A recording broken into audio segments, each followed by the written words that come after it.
Hello mga mamsi ko, ngayong araw nga pala Lunes, ayan. For the luto ng babaeng yan habang tulog pa ang batang maarte. At ito nga pala, inuna ko na nga pala magsaing mga mamsi ko dahil nga pala alas 4 na nung time na yan. Tinamad talaga ako bumangon mga mamsi ko. At nagbukas na nga pala ako nitong dilata para baunin ng aking mga anak.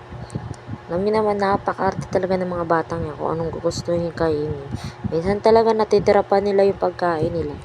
Ewan ba kung anong kinakain nila sa school, kunti na nga lang ang baon nila, di pa talaga nauubos. At ito nga pa, time na to, nagluto nga pala ako ng Argentina para naman ipangulam nila ngayong umaga. Madalian lang talaga ang trabaho ito dahil nga pala maya-maya iiyak na yung maliit ko. At ayan na nga pala, nakapasok na sila ng time na yan. At for the imis na babaeng iyan ng mga kalat-kalat. Yan nga pala yung baon ng mga anak ko kanina. At ito nga din pala yung kanilang pang-ulam. Kumain na din pala ako niya mga mamsi ko dahil nga pala pabayan kami ng aking mga anak. At ito nga pala yung aking kasamang dalawa. Kaya for the lambing na muna ang batang malinggit na yan. At talagang masobran na talaga sa likod.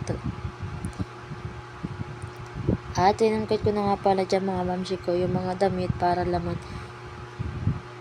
tiklopin ko na. At ito nga palang anak ko na to ay bago umalis ay pinuyuran ko yan. Late lamang nga pag-record mga mamsi ko. At pagpasok nga pala nila yan, for the linis na ang babaeng yan dahil maya-maya hindi ko na talaga yan magagawa kapag yung batang malinggit ay gising na. Dahil kung saan-saan talaga yung nakakarating pag wala ako sa tabi nun. At pagtapos naman mga mamsi ko, eto, dito naman ako sa kusina para maghugas ng mga hugasan. At syempre wala tayong aasahan kaya sarili talaga natin na maghuhugas. Talagang ito talaga yung nakakapagod na buhay ng isang ina.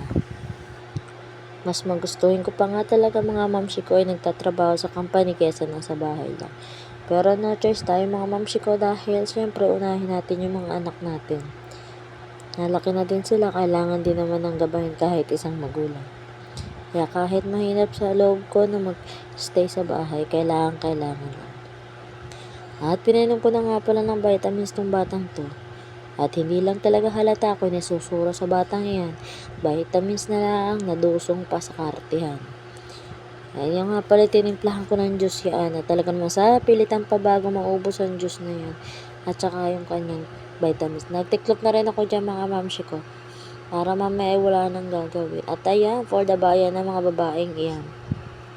At kasama ko nga pala yung dalawa kong anak. At nakauwi na rin kayo mga mamsi ko dahil ang binili lang namin ay wrapper at saka asukal. Ayan, for the kaya ng lumpia nga pala ang dalawang iyan. At ayan, for the balot na. At nagluto na din pala ako dito mga mamsi ko ng paunang order. Ang order nga pala dyan ay 3 malagkit, 2 maruya at saka 1 turon. Cheers. Ako nga pala inuubo mga mamsi ko kaya hindi talaga ako lagi makapag-edit ng aking vlog. Habang tulog nga pala ang batang iyon, ayan, for the luto muna babaeng yan. At salamat nga pala sa panonood at thank you for watching.